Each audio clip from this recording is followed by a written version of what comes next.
믿음으로 고백하겠습니다. 주의 영원하신 판, 주의 영원하신 판 함께 하사 항상 나를 붙드시니 우리 믿음으로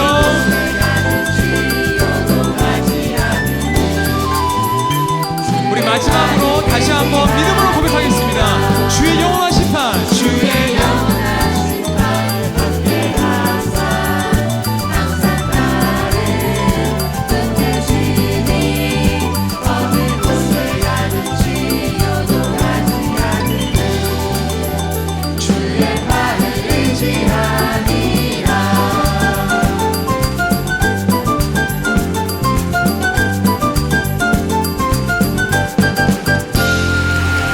우리의 팔을 의지함은 온전히 하나님께만 온전한 소망이 있기 때문입니다. 아멘. 할렐루야. 주님을 찬양합니다. 오늘 선포된 말씀이 여러분 각 사람들에게 꼭 필요한 하나님의 말씀이 될 줄로 믿습니다. 오늘 말씀의 제목은 왕의 오심에 무관심한 사람들이라는 제목입니다. 날씨가 쌀쌀한데 오시느라 고생하셨죠? 옆 사람들한테 한번 인사하세요. 추운데 오시느라 고생했습니다. 뜻깊은 성탄을 준비합시다. 인사하기 싫어요? 청년들이 이렇게 매가리가 없어요. 사랑합니다 하고 인사하세요. 네. 다음 주일이면 벌써 성탄 주일이 됩니다. 정말 세월 빠르죠. 금세 또 성탄 이제 주일이 되는데 정말 오실 예수님에 대해서 마음에 깊이 사모하는 마음으로 의미 있게 영접하는 귀한 시간이 되었으면 좋겠습니다. 어제 무슨 일이 있었죠? 우리 교회에서 선물 2 공연 예배가 있었습니다. 한 정말 1층, 2층 가득 차게 사람들이 왔어요. 저런 모습이었는데요. 우리 교인 한 절반, 그 다음에 믿지 않는 분들, 또 외부 사람들 한 절반, 이 정도 왔던 것 같아요. 정말 감동적인 시간들을 은혜롭게 우리가 함께 보냈습니다. 어떤 청년 이야기를 들어보니까요, 영주에 사는 자기 부모님, 교회 가는 걸 정말 싫어하는, 믿지 않는 분들인데, 이분들을 교회에 데리고 오려니까 예배 드리러 간다면 절대 안 오시니까 이 선물 2 공연한다는 거를 갖다가 그렇게 기다렸대요. 그래서 정말 어렵게 설득을 해가지고 모시고 온 거예요. 뭐 노래와 춤이 있으니까 막 어깨가 들썩들썩 하시더니 나중에 간증과 메시지 들으면서 눈물도 흘리시고, 그리고 나중에 가시면서 교회에 대한 이미지가 확 바뀌셔가지고, 야, 교회가 이렇게 감동적이고 신나고 행복한 곳인지 몰랐다. 그러면서 교회에 대한 이미지가 바뀌었노라고 이야기를 하니까 이 젊은이가 너무너무 행복해가지고 이제 구원이 가까운 것을 느끼게 된 거죠. 교회 첫발 들이기가 힘들거든요. 어떤 청년은 이제 수영 강습을 배우는데, 수영 강사가 교회 한번 왔으면 좋겠는데 교회를 안 오는 거예요. 그래서 주일날 오라고 하면 안 오니까 이 선물 조그만 카드 같은 거 있었잖아요. 그거를 코팅을 해갖고 수영을 하면서도 이거 빨리 오라고 수영하면서 코팅을 해갖고 계속해서 권면하니까 감동을 해가지고 수영 강사가 어저께 왔대요. 와서 보더니 와, 교회 정말 신나고 재밌고 감동적이네요. 그러면서 갔다는 거예요. 여러분, 사실 요즘은 어떤 한 사람을 교회에 데리고 온다는 게 되게 어려운 시대가 됐어요. 교회에 대한 이미지를 언론이나 여러 군데서 안 좋게 보도를 하고 실제적으로 또 많은 문제들도 있고 해서 한 명이 교회 오는 게 얼마나 어렵냐면요, 전도지 1000장을 돌리면은 한 명이 올까 말까 한대요. 10,000장을 돌려도 10명 내외로 안 온대요. 그래도 한 영혼이라도 구원해야 되기 때문에 그 아낌없이 투자를 한대요.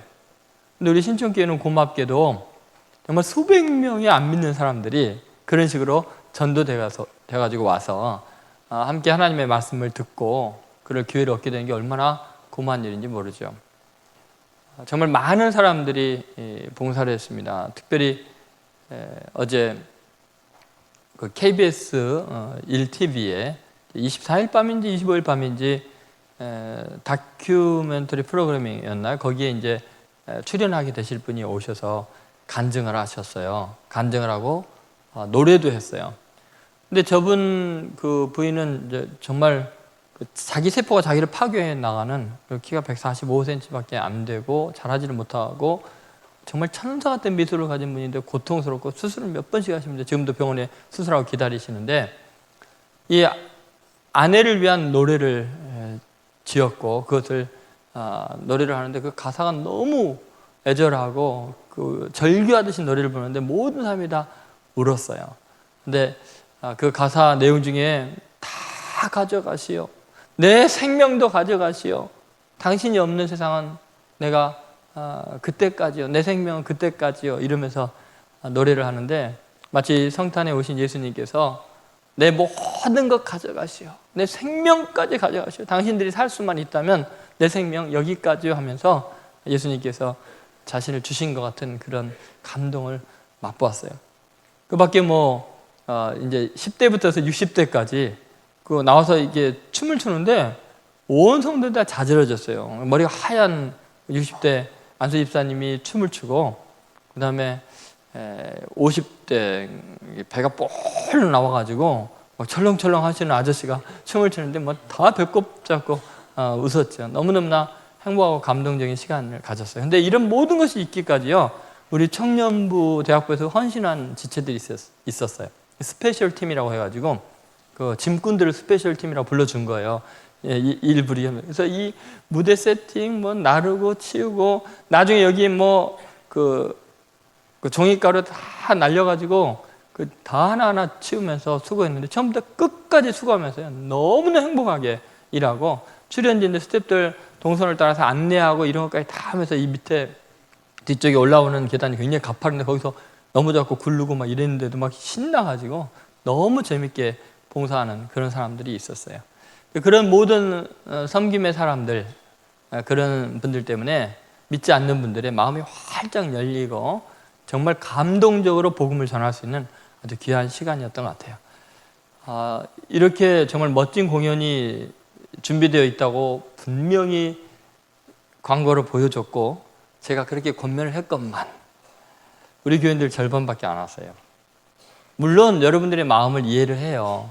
여러분이 오면 안 믿는 사람이 앉을 자리가 없을까 봐 걱정이 돼서 아마 안 오신 것 같은데, 다음에는 그런 일이 없이 여러분 꼭 오셔서 가득가득 채워주시고 정말 믿지 않는 사람 한 명이라도 전도하는 귀한 기회를 앞으로도 많이 갖게 되기를 바랍니다. 오늘 본문의 제목이 왕의 오심에 뭐 하는 사람이에요? 무관심한 사람들이에요. 지난번 설교 제목은 뭐였죠? 기억나세요? 당황하셨어요? 기억나시죠? 왕의 오심에 당황하는 사람들. 왕의 오심에 당황하는 사람들. 근데 오늘은 왕의 오심에 무관심한 사람들에 대한 이야기를 하려고 해요. 어떤 사람들이 왕의 오심에 대해서 무관심할까? 성탄에 대해서. 그리스도가 나셨다, 하나님이 보낸 메시아가 왔다, 구주가 왔다고 하는데도 전혀 무관심하고 반응이 없는 사람들이 있어요. 어떤 사람들일까? 근데 그 사람들은 신앙인들이라는데 놀라움을 금할 길이 없어요. 자, 무관심한 사람들, 그 이유가 뭘까? 첫 번째는요, 자, 지식을 신앙으로 착각하는 사람들 때문에 그래요. 한번 따라하세요. 지식을 신앙으로 착각 말라. 여러분, 이거 대단히 중요합니다. 오늘 본문에 4절, 5절, 6절에 보면은 대제사장들과 백성의 서기관들이 나오거든요. 근데 그들은 신앙을 지식으로 착각을 하고 있는 사람들이었어요. 얼마나 그리스도에 대해서, 하나님의 뜻에 대해서 명료하게 잘 알고 있는지 우리가 한번 4절, 5절, 6절을 같이 읽어보도록 하겠습니다. 왕이 모든 대제사장과 백성의 서기관들을 모아 그리스도가 어디서 나겠느냐 물으니 이르되 유대 베들레헴이오니 이는 선지자로 이렇게 기록된 바, 또 유대 땅 베들레헴아 너는 유대 고을 중에서 가장 작지 아니하도다. 내게서 한 다스린 자가 나와서 내 백성 이스라엘의 목자가 되리라 하였음이니이다. 여기 보면은 이렇게 내 백성 이스라엘의 목자가 되리라, 다스린 자가 나온다, 그렇게 기록되어 있습니다. 이렇게 정확하게 이야기해 주거든요. 동방 박사가 왕이 어디 계십니까? 하고 왕궁에 찾아왔더니 헤롯이 깜짝 놀랐는데, 헤롯은 뭐 아는 게 있어야지 성경에 대해서. 모르니까 성경 박사들, 대제사장과 서기관들을 불러서 물어본 거예요. 그리스도가 어디서 나겠냐 했더니, 여러분, 대제사장과 서기관들이 왕에게 잠깐만 기다리세요. 이제 도서관에서 좀 찾아보고 연구하고 오겠습니다. 그랬어요? 인터넷 검색 좀 한다 그래요? 전혀 아니에요. 바로 그 자리에서 탁 펴서 알려주는 거예요. 선지자의 글에 유대 땅 베들레헴입니다. 거기서 다스릴 자가 난다고 예언이 되어 있습니다. 그리고는 한 발자국도 움직이지 않았어요. 여러분, 하나님이 그리스도를 보낸다, 다스릴 자를 보내신다, 그러면 하나님의 뜻을 이행하는 하나님의 사자, 하나님의 아들이 온다면은 대제사장은 바로 그 일을 위한 예배 행사를 해야 되잖아요.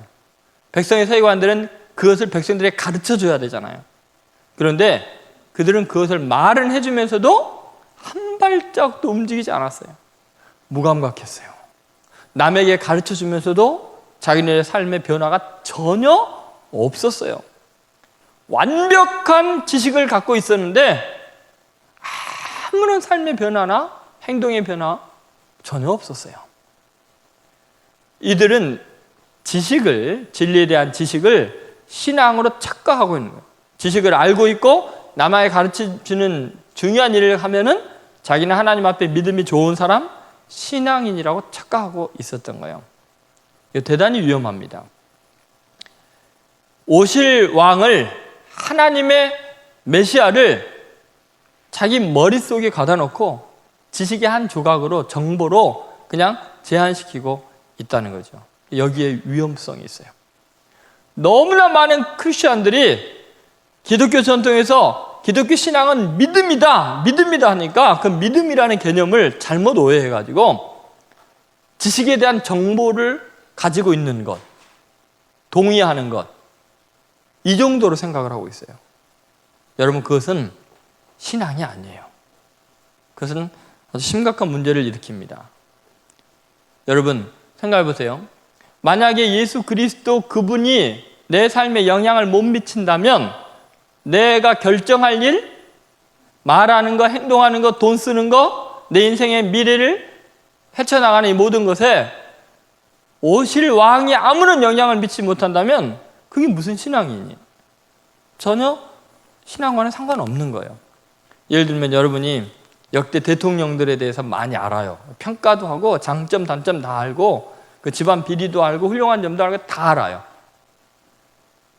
그분들이 여러분에게 전혀 영향을 못 끼쳐요. 그것은 시골 산속의 할아버지가 대통령이 바뀐지도 모르고 사는 것과 전혀 별반 다를 바가 없어요. 기껏해야 그분들의 이름, 정치인 성향, 뭐 여러 가지 문제 이야기하면서 자기가 얼마나 똑똑하고 정치에 대해서 훤한지 자기 자랑하는 재료에 불과한 거죠. 실제로 그분들의 운명이 여러분의 운명과 결정적으로 연결되어 있지가 않아요. 그러나 대통령의 최측근이라든지 대통령의 자녀들이라든지 이런 사람들은요, 그들의 말하나 행동하는 거 이런 것들이 직접적으로 영향을 미치게 돼요. 그리고 대통령의 운명에 따라서 그 자녀들의 운명이 막 확확 바뀌잖아요. 은퇴한 다음에 아주 곤란하게 되잖아요. 그리고 뭐 감옥에 가기도 하고 그런 일이 있잖아요. 그러니까 여러분의 왕이신 예수 그리스도가 정말 여러분의 구주라면, 여러분의 왕이라면 이분의 오심이 여러분의 삶에 결정적인 변화를 일으켜야 돼요.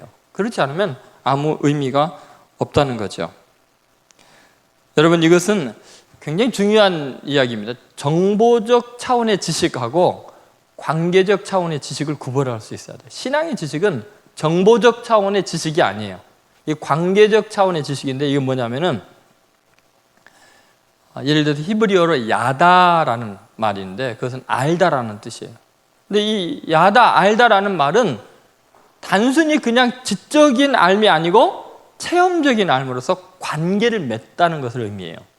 그러니까 신앙의 지식이라는 것은 그분과 나와의 관계가 있어야만 그게 신앙의 지식이에요. 그것이 믿음이에요.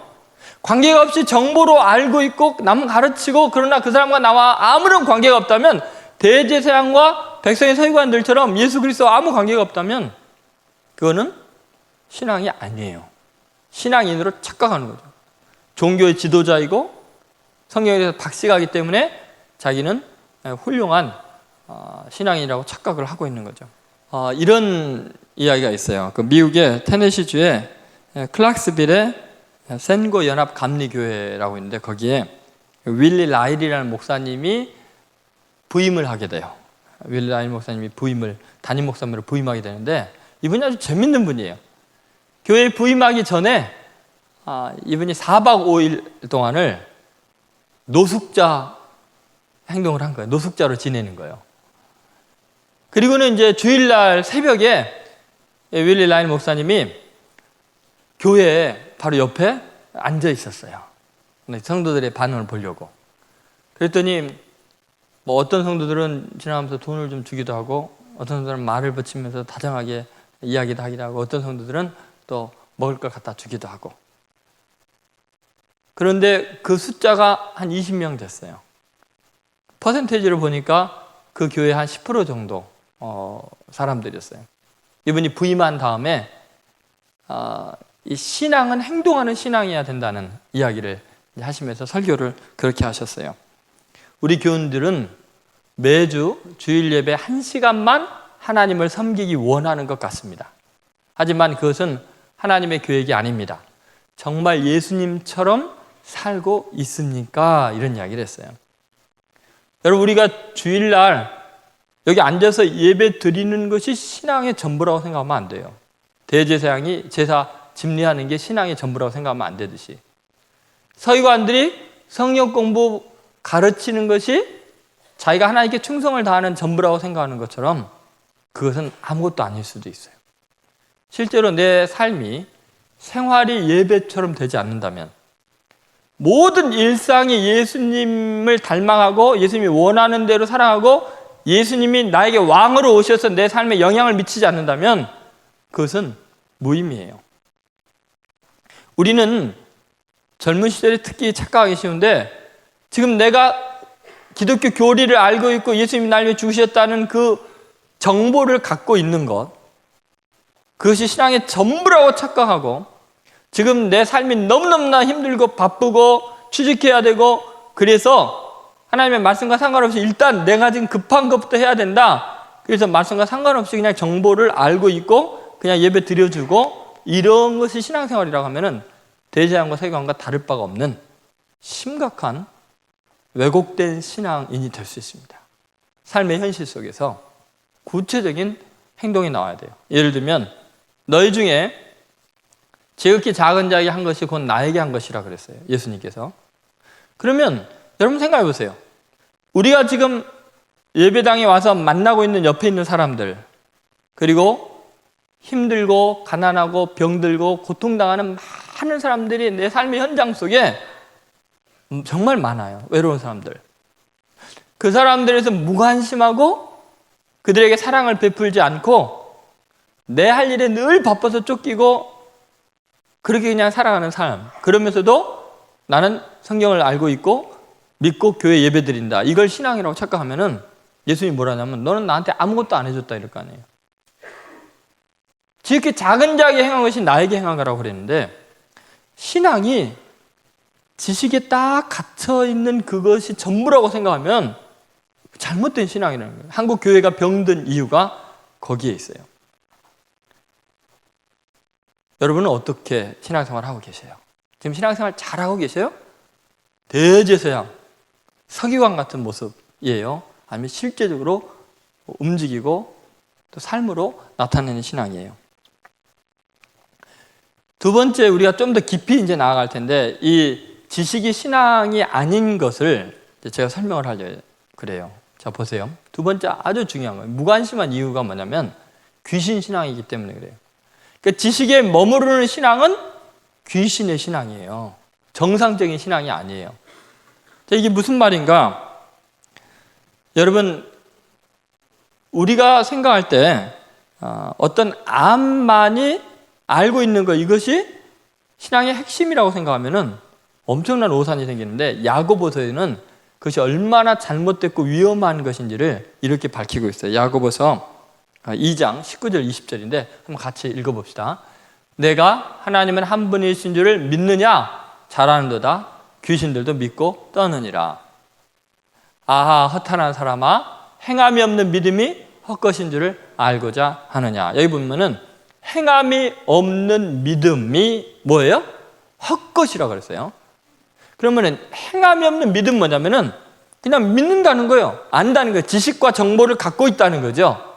근데 삶에 연결이 안 된 지식, 정보, 그것은 헛것이라는 건데 왜 헛것이냐면 19절에 나와 있잖아요. 뭐라 그랬어요? 내가 하나님은 한 분이신 줄을 믿느냐? 이건 알고 믿는 거죠. 믿느냐? 잘하는도다. 귀신들도 믿고 떠느니라. 무슨 말이에요? 귀신들도 믿는다는 거예요. 안다는 거예요. 그러면 여러분, 만약에 지식이 신앙이라면, 그게 전부라면은 정말 하나님에 대해서 정확하게 알고 많은 정보를 갖고 있는 것이 신앙이라면 귀신의 신앙이 좋아요? 여러분의 신앙이 좋아요? 귀신이 하나님에 대해 더 잘할까요? 여러분이 더 잘할까요? 뭐 그 대답이 어려워요. 솔직해야지. 귀신보다 잘하는 척하고 그래. 보세요. 너무 잘 아는 사람은 뭐라 그래요? 귀신같이 안다 그러잖아요. 귀신이 하나님에 대해서 우리보다 더 잘 알아요. 정확하게 알고 믿어요, 안 믿어요? 귀신도 믿고 뭐해요? 또 떠느니라 했어요. 경외해요. 무서워해요. 여러분은 무서워하지도 않잖아요. 정보도 뒤떨어지고 아는 것도 없는 데다가 경외하지도 않잖아요. 그럼 여러분은 귀신 신앙보다 사실 못한 신앙을 갖고 있지만 제가 높여줘서 귀신 신앙과 같다 이렇게 이야기를 하는 정도예요. 생각해 보세요. 여러분, 귀신이요, 하나님 정확하게 알고 하나님을 믿고 떨지만 그것은 신앙이에요? 그게? 믿음이에요? 헛것이라는 헛것. 헛것인 이유가 뭐예요? 행함이 없기 때문에. 자, 그럼 귀신 신앙이 이 지식으로만 신앙을 생각하는 게 귀신 신앙인 이유를 성경으로 설명을 할게요. 예를 들면은 귀신이 얼마나 하나님에 대해서 잘 알고 있냐면요, 베드로가 예수님께 신앙 고백하기 전에 마태복음 16장 16절에 보면은 주는 그리스도시여 살아계신 하나님의 아들이시니다 하고 고백을 하거든요. 근데 이것은 베드로와 제자들이 예수님과 오랫동안 생활한 다음에 이제 십자가 지기 얼마 전에 결정적으로 신앙 고백을 한 거예요. 그런데 귀신 들린 사람은요, 예수님 활동 초기에 벌써 그 신앙 고백 다 했어요. 예수님한테 다 알아요. 마가복음 1장이 벌써 나오고요. 마태복음에는 8장이 벌써 나와요. 산상보훈 5장, 6장, 7장 한 다음에 8장이 벌써 나와요. 귀신 신앙은 어떤 신앙인가? 정확하게 예수님에 대해서 알고 있고 고백을 해요. 신앙 고백을 해요. 자, 한번 마가복음 1장 24절 같이 읽어보겠습니다. 나사렛 예수여, 우리가 당신과 무슨 상관이 있나이까? 우리를 멸하러 왔나이까? 나는 당신이 누구인 줄 아노니 하나님의 거룩한 자니이다. 여러분, 이 말씀을 잘 보면은 지금 귀신이 나는 당신이 누구인 줄 알아요, 몰라요? 알아요. 귀신이 예수님을 정확하게 알아봤어요. 어떻게 알아봤어요? 나사렛 예수여. 무슨 말이에요? 역사적 예수에 대한 고백이죠. 나사렛에서 자라신 실존 인물인 거예요. 나사렛 예수라는 거예요. 분명히 그분을 알고 있는 거예요. 그냥 예수가 아니에요. 왜냐하면 예수라는 이름이 그 당시에 많았으니까. 바로 그분, 나사렛에 자란 그 예수, 나사렛 예수. 그래서 나중에 사도들이 복음을 전할 적에 어떻게 전해요? 또는 귀신을 쫓아내는 걸 병을 긁을 때 뭘로 쫓아내요? 나사렛 예수의 이름으로 명한다. 벌써 귀신들이 이미 고백한 내용이에요. 사도들은 한참 후에 성령 받은 다음에야 이 고백이 나왔죠. 예수님의 인성에 대한 완전한 고백이 나사렛 예수란 말이에요. 그런데 그것뿐만 아니라 뭐라 그랬어요? 맨 마지막에 보니까 하나님의 거룩한 자녀이다.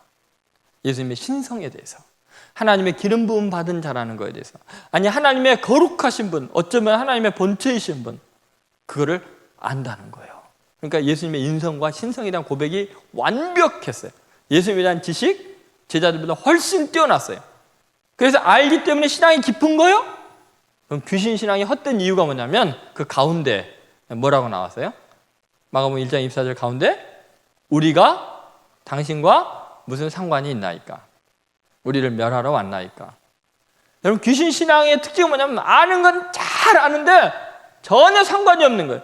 대제사장, 종교 지도자, 하나님을 섬기는 사람들이 바리새인, 성서학자들이에요. 근데 그들은 많이 알고 정확하게 알고 있는데 발 한 발 움직이지 않잖아요. 메시아가 왔다고 하는데 상관이 없다는 거예요. 무관심한 거예요. 우리와 당신과 무슨 상관이 있나니까 이게 귀신 신앙이에요. 여러분도 마찬가지예요. 예배를 드리면서 설교를 들으면서 성경을 읽으면서 그동안 교리를 배우면서 신앙을 많이 좀 쌓았다고 생각하잖아요. 그런데 여러분의 삶의 현장에서 아무 관계가 없다면 그 예수님이 여러분에게 왕으로 오신 게 아니에요. 구주로 오신 게 아니에요. 여러분의 정보의 한 파편으로 남아 계시는 거지. 여러분 뇌 속에 갇혀 있는 거죠. 그것이 귀신 신앙이에요. 실제로 여러분의 삶의 현장에서 여러분에게 영향력을 미치고 삶을 주관하고 다스리는 주님이 아니라면 그럼 귀신 신앙이에요. 나와 당신과 무슨 상관이 있나이까? 예수님, 제가 일주일에 한번 예배 드릴 테니까 제발 회사까지는 따라오지 마세요. 예수님, 제가요 정말 예수님 사랑하고 찬양 많이 할 테니까 제 애인과의 관계 속에는 개입하지 마세요. 제가 무슨 짓을 하든.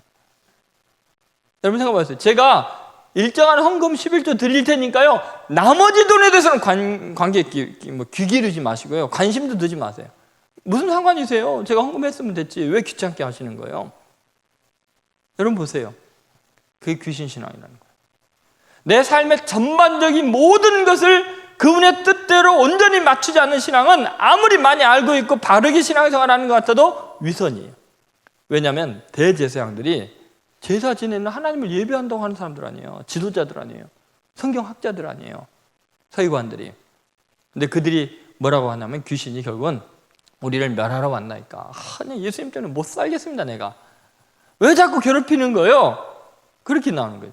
그래서 마태복음 8장 29절에도 보면 귀신 들린 신앙인의 고백이 나옵니다. 한번 같이 읽겠습니다. 이에 그들이 소리질러 이르되 하나님의 아들이여 우리가 당신과 무슨 상관이 있나이까? 때가 이르기 전에 우리를 괴롭게 하려고 여기 오셨나이까 하더니. 자 보세요. 여기 오셨나이까? 뭐하러?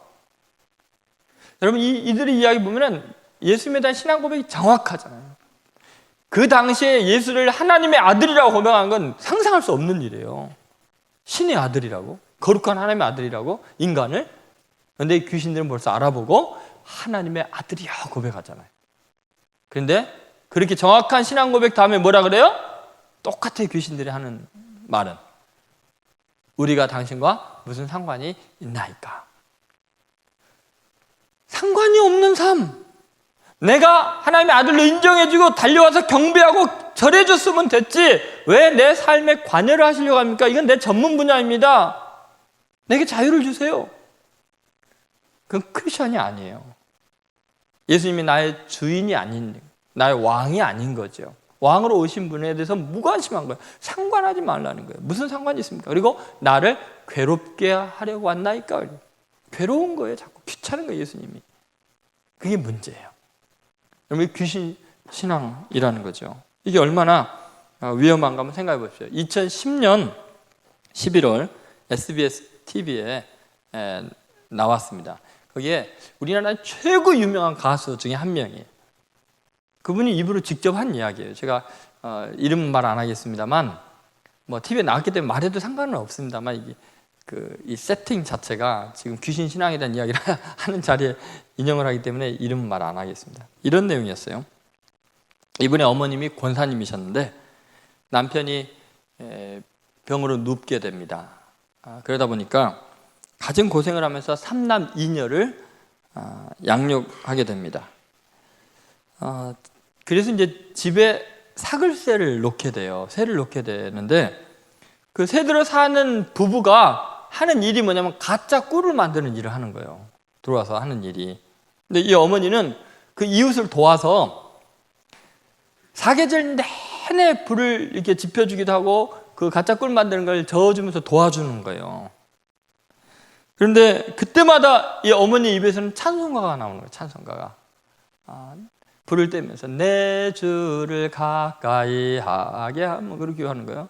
그다음에 이제 가짜 꿀을 막 이제 저으면서 기도를 하는 거예요. 주여, 주여, 막 이러면서 응답해 주시옵소서, 막 이러면서 이제 기도를 하면서 일을 하는 거예요.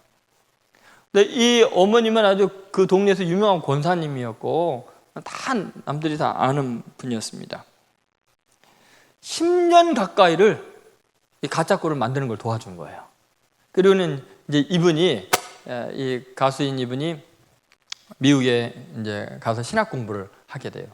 그리고는 돌아와서 오랜만에 한국에 와서 이야기를 어머니에게 따지시 묻습니다. 아니, 어머니는 권사 신분으로 어떻게 10년 이상이나 가짜 꿀을 만드는 걸 도와줄 수가 있습니까? 어떻게 그럴 수 있습니까? 했더니 그 어머니 하는 말이 뭐냐면, 길게 안 하면 방세를 못 받는데 가간 그렇게 이야기를 하는 거예요. 그러니까 이 권사님은 방세를 받기 위해서 그걸 막 도와준 거예요. 근데 그 가짜 꿀을 만드는 건데, 이분 생각에는 전혀 이상하지 않는 거예요. 가짜 꿀 만들면서 찬양을 하고 기도하는 것이 뭐냐면, 내가 하나님 찬양하고 기도하고 이거 자체가 신앙의 아주 중요한 의미라고 생각한 거지, 그분이 내 삶을 지배하고 그분의 뜻대로 살아야 되는, 말씀대로 순종해서 살아야 되는 거룩한 삶에 대한 생각이 전혀 없는 거죠. 이런 것들이 귀신에게 우리가 속고 있는 거죠. 너무나 많은 크리스찬들이 이런 삶을 사는 거예요. 제가 이제 CBMC라든지 이런 실업인들 성경 공부를 가르치면서 회사에 또 가서 찾아가서 이제 성경 공부를 가르칠 때가 있어요. 그러면 뭐 이 회장님이 장로님인 경우가 많고요. 근데 직원 예배 같은 걸 드려요. 그러면은 몇 달째 이제 가다 보면 직원들하고 제가 친해져요. 그런데 어느 날 가면은 직원들이 3-4명이 막 없어질 때가 있어요. 그래서 그때 그 대리 또 과장 안 보이네요. 이제 그러면은 뭐 다른 회사로 좋은 일이 있어서 갔습니다. 이렇게 이야기를 하셔요. 그럼 저는 워낙 친했기 때문에 오랜만에 이제 우연히 막 다른 데서 만나잖아요. 반갑다, 어떻게 지내시냐고. 근데 왜 그 회사를 그만두셨냐고 그랬더니, 목사님 말도 마십시오. 그 회장님 정말 질이 안 좋습니다. 제가 너무 상처를 많이 받아서 너무 비인간적이어서 돈밖에 모르고 얼마나 착취하는지 정말 그분이 장로님이라는 게 믿어지지 않습니다. 이런 소리만 들어요. 얼마나 제 가슴이 아프겠어요. 굉장히 신앙이 좋고 헌신적인데 삶의 현장에서는 주님과 상관이 없는 거예요. 생활의 현장에서는. 그렇게 되면은 이게 심각한 거예요. 이게 귀신 신앙이라는 거예요. 주님과 아무 상관이 없는 거예요. 그것이 문제죠. 여러분은 여러분 삶에서 정말 삶의 순간순간 예수님의 뜻대로 말하고 행동하고 말씀대로 살려고 애를 쓰고 있어요? 여러분의 지식이 여러분의 삶을, 여러분의 감정을, 여러분의 인격을 지배하고 있어요? 그래야 크리스천이에요. 착각하지 마세요. 귀신 신앙을 진짜 신앙으로 착각하면 안 돼요. 귀신 신앙만도 못하죠. 여러분, 왜 무관심한가? 이 귀신 신앙에 젖어 있다 보니까 나와 무슨 상관이 있습니까? 그러니까는 성탄절이 와도 지금 딴 생각만 하죠. 지금 뭐 어디 놀러 갈까, 즐길까, 슬기도 할까, 막 이런 생각만 하죠. 지금 추위에 떨고 가난하고 굶주리고 외로운 사람을 위해서 우리 지금 청년부 안에서도 사랑 선물 나눠주는 이런 거라든지, 또 이제 화요일 날에 17일이 되면은 가난하고 어려운데 정말 추운 겨울에 뗄 게 연탄이 없어서 추위에 떨고 있는 사람들 위해서 연탄을 배달해주는 그런 일들 하거든요. 그러면 정말 여러분이 신앙이라면 교회에서 정말 어려운 이웃을 돕기 위해서 하는 이런 것에 정말 주님께서 무관심하겠냐고요. 주님이 원하시는 일들을 하고 있잖아요. 그러면 12월이 되면요, 적어도 청년의 때는요, 이제 12월은 완전히 주님을 위해서 나는 헌신한다. 뭐 노는 거 데이트 없다. 나는 어려운 이웃을 돕고 주님의 오심을 증거하는 정말 헌신적인 12월을 살아야겠다. 이런 마음이 청년의 때부터 벌써 익숙해지지 않으면 평생 못합니다. 지금 못하면 언제 하겠어요, 여러분? 젊을 때 해야 돼요. 바로 그것이 정말 주님을 왕으로 모시는 귀한 신앙이 될 줄로 믿습니다. 마지막으로 이제 더 깊이 들어갑니다. 이 심각한 것은 이 무관심한 신앙은 결국 귀신의 신앙은 어디로 흘러가게 되냐면 예수님을 죽이는 불신앙으로 이어지게 된다는데 문제의 심각성이 있습니다. 여러분, 경건의 모양을 취하고 성경에 대해서 많은 지식을 갖고 조용히, 너무 예수님과 가깝지는 않고 그러다가 예수님 포기한 것도 아니고 신앙생활 좀 세련되게 피곤하지 않게 대강한다고 생각해 보세요. 그러면 그렇게 쭉 유지가 될 것 같아요? 그게 불가능해요. 왜 불가능하냐면 내가 내 머릿속에, 내 지식 속에, 교리 속에 가두어둘 수 있는 예수님이 아니에요.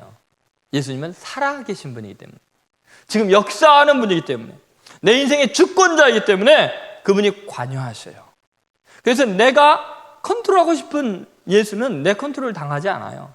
그분이 나를 움직이길 원하시고 변화시키길 원하시죠. 그러면 나는 계속해서 지식의 신앙으로 머무르려고 하는데, 그래서 편한 신앙생활 하고 싶은데, 물론 그게 편하진 않아요. 계속 마귀의 밥이 되기 때문에. 근데 착각을 하고 있는 거죠. 근데 예수님은 구원하기를 원하는 거예요. 진짜 멋지게 살고 역동적으로 살고 의미 있고 가치 있는 인생으로 이끌길 원하기 때문에 계속해서 여러분의 앞에 도전하시는 거예요. 너 원하는 것 내려놓고 내가 원하는 삶 살지 않을래? 너가 너 인생의 왕이 아니라 나를 왕으로 영접하면 안 되겠니? 너 더 의미 있고 가치 있는 일에 너 시간 보내지 않을래? 그 죄를 내려놓고, 그 습관 내려놓고 계속해서 요청하셔요. 그러면요, 나와 무슨 상관이 있습니까? 나를 괴롭게 맞서서 하고 끝까지 그런 태도로 그냥 지식의 신앙으로 머무르려고 하는 사람은요, 반드시 예수를 죽이게 돼 있어요. 제거하게 돼 있어요. 자기 생각에서, 삶의 현장에서 계속 제거하게 되어 있어요. 절대로 그냥 내버려둘 수가 없어요. 여러분, 이게 얼마나 심각한가 이제 보세요. 아까 정말 예수님에 대해서, 오실 메시아에 대해서 바삭하게 알았던 대제사장과 서기관, 백성의 장로들, 이런 사람들이 어떤 일을 결국은 하게 되는가? 절대 무관심해서 가만히 있는 게 아니에요. 반드시 예수를 죽이게 돼 있어요. 예를 들어서 마태복음 26장 3절 4절에 보면은 이런 이야기가 나옵니다. 같이 읽어보겠습니다. 그때 대제사장들과 백성의 장로들이 가야바라 하는 대제사장의 관정에 모여 예수를 흉계로 잡아 죽이려고 의논하여. 자, 뭐 하려고 그래요? 예수를 흉계로 잡아 죽이려고요. 아니, 그 고상한 사람들이, 성경에 박식한 사람들이 결국 뭐를 해요? 예수를 잡아 죽이려고 의논하고 이렇게 모의하게 되는 거예요. 마태복음 27장 1절 2절에 한번 보시죠. 같이 읽겠습니다. 새벽에 모든 대제사장과 백성의 장로들이 예수를 죽이려고 함께 의논하고 결박하여 끌고 가서 총독 빌라도에게 넘겨주니라. 자꾸 귀찮은 거죠. 제거하고 싶은 거죠. 결박해서 예수를 한쪽 귀퉁이에다 쳐박고 싶은 거예요. 아주 제거하고 싶은 거예요. 여러분, 예수님은요, 결박될지라도 넘겨질지라도 우리에게 도전하시는 거예요. 너 결단해라. 나를 죽이든지 네가 나한테 왕권을 넘기든지. 기독교 신앙은 중립이 불가능해요. 귀신 신앙의 특징은 그게 가능한 것처럼 지식을 머물게 하지만, 여러분이 온전한 헌신이 이루어지지 않으면, 특히 젊은 시절에 이루어지지 않으면 반드시 삶의 어느 순간가 예수님 부인하고 떠나게 돼 있어요. 아니면 예수님을 제거하게 돼 있어요. 여러분, 예수님을 왕으로 모실 건지 아니면 여러분의 손으로 예수를 죽일지 둘 중에 하나를 선택해야 돼요. 놀라운 사실은 이거예요. 우리가 지난주 설교에 왕이 오심에 당황하는 사람 누구였어요? 헤롯. 자기의 왕권을 주장했던 사람, 자기가 왕이라고 생각했던, 권력욕에 사로잡혔던 그 사람.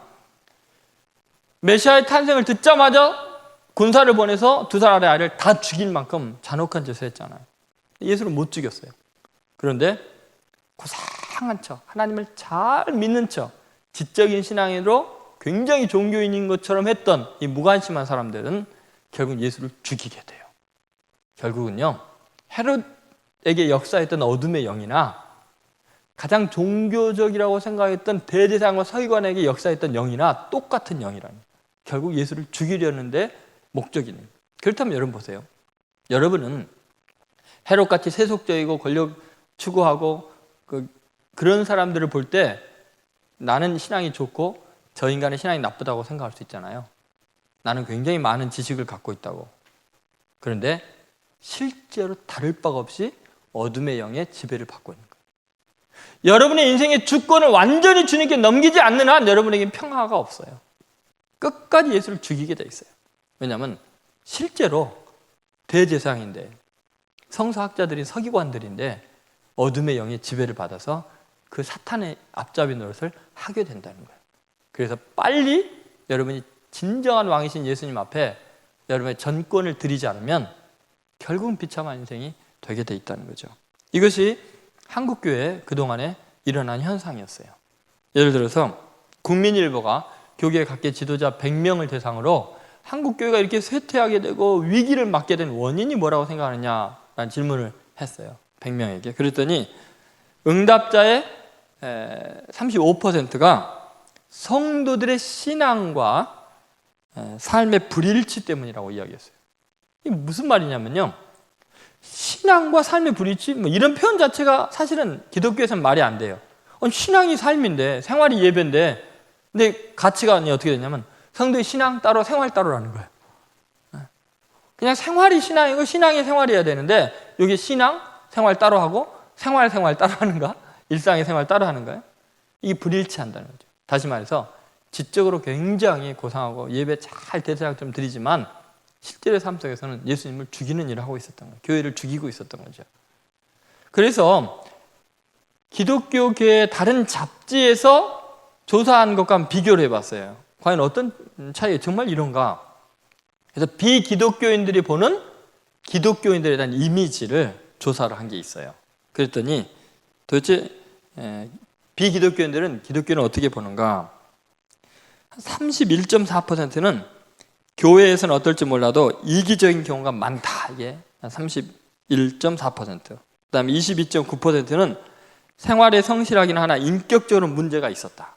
뭐 굉장히 열심히 살고 뭐 악착같이 사는데 보니까 비인간적인 거예요. 인격적인 모순 덩어리들이라는 거죠. 그다음에 22.9%가 그랬고요. 18.6%는 비기독교인들보다 위선적이고 자기중심적으로 보였다. 그러니까 너무너무나 자기중심적이고 비인격적인 아주 정말 나쁜 사람들로 보고는 거예요. 이거 전부 다 따지면 한 70% 정도 가까이 돼요. 그리고 17.1%는 모범적인 생활 태도와 인격이 느껴져서 사귀고 싶었다. 이런 좋은 반응을 하는 사람도 한 17.8% 돼요. 그러면 결국은요, 너무나 많은 크리스찬들이 생활이 엉망인 거예요. 오히려 지식 때문에 성경에 대해서 좀 알고 하나님을 안다는 이유 때문에 더 교만해져 갖고 자기가 가장 옳다고 생각하고 독선에 빠져 있고 비인간적이고 타협이 불가능하고 아주 못된 사람들이 되어 있는 거죠. 이게 뭐냐면 다 예수님 죽이는 일을 하고 있는 거예요. 신앙생활 잘하면서 대제사장 서기관 하면서 예수 죽이고 있는 거죠. 그러니까 여러분 이것을 한번 생각해 보세요. 여러분에게 있어서 예수님은 어떤 분이세요? 무관심한 대상이에요? 아니면 여러분의 인생을 결정하고 움직이는 왕이고 주권자세요? 어떤 거예요? 여러분 이 성탄의 계절에 예수 그리스도를 향한 태도를 분명히 할 필요가 있어요. 오실 왕에 대해서. 여러분 안에 정말 그분을 주인으로 영접할 준비가 되어 있어요? 부담되나요? 이런 설교가? 정말 행복해지는 비결이에요. 왜냐하면 여러분이 예수님을 왕으로 영접 안 하면 사탄이 왕노릇 하니까 그래요. 그 사탄이 오는 것은 죽이고 멸망시키려는 거예요. 그러나 내가 온 것은 양으로 생명을 얻게 하고 더 풍성히 얻게 하려고 주님이 분명히 말씀하셨어요. 예수님이 다스리는 삶이 훨씬 더 유익하고 아름답고 성공적이고 위대해져요. 당장에 헌신하라는 것 같고 어려운 사람 도우라는 것 같고 막 그런 것 같죠. 근데 그렇게 헌신하고 도우면서 실제적으로 자기의 인생의 열매를 맺게 되고 꿈이 펼쳐지고 하나님이 그것을 통해서 위대한 기적들을 베풀어 주고 위대한 일을 행하고 계셔요. 그것이 축복의 통로이고 그것이 사랑의 열매죠. 어제 설교를 했잖아요. 저는 여러분들이 예수 그리스도를 진정한 왕으로 모시는 이번 성탄절이 되기를 바라요. 그럴 때 여러분은 정말 세상을 변화시키는 능력 있는 그리스도인으로 예수 그리스도의 주권을 이 땅 가운데 실현하는 위대한 생애가 될 줄로 믿습니다. 그렇게 거룩한 삶 사시기를 주의 이름으로 축원드립니다. 기도하겠습니다. 이 시간에 여러분 하나님 앞에 진정으로 한번 결단의 기도하시기 바랍니다. 신앙생활이 뭔지. 그동안 우리는 기독교는 믿음의 종교라고 해서 그냥 내가 아는 것, 내가 예배 드려주는 거, 내가 믿습니다 하면은 그게 다인 줄로 알았어요. 그런데 귀신들은 더 잘 믿어요. 더 두려워하잖아요. 대제사장 서기관 결국 예수님을 죽이게 되잖아요. 우리도 끊임없이 삶의 현장에서 나와 당신과 무슨 상관이 있나이까 그러면서도 예배당에 와서는 주는 그리스도시여 살아계신 하나님의 아들입니다. 하나님의 거룩한 자입니다. 뛰어와서 경배하고 예배하면서도 삶은 형편이 없었잖아요. 사탄에게 더 이상 속아서는 안 돼요. 여러분의 왕은, 여러분에게 복을 주시는 분은 예수님밖에 안 계세요. 이 시간 예수님을 왕으로 영접하세요. 이 성탄의 계절에 내가 말씀대로 헌신하고 어려운 이웃을 도와주고 사랑하고 정말 주님을 바르게 영접하기 원합니다. 더 이상 예수님을 제거하려고 하지 않기 원합니다. 예수님이 괴로운 분이 아니라 내 기쁨이고 내 소망이 되기를 원합니다. 주님 사랑합니다. 주님 그동안 저희 위선 때문에 귀신 신앙 때문에 얼마나 마음 아파하셨어요. 이 시간에 내 마음을 열고 예수님을 나의 왕으로 영접하니까 나를 주관하시고 내 미래가 나를 창조하신 주님, 역사의 주권자이신 주님, 나를 사랑하시는 주님, 나를 가장 잘 아시는 주님이 내 앞길을 인도할 줄을 믿고 남은 생에 주 앞에 헌신하는 위대한 삶 되게 하여 주십시오. 나를 주님 앞에 드립니다. 같이 한번 통성으로 기도하겠습니다.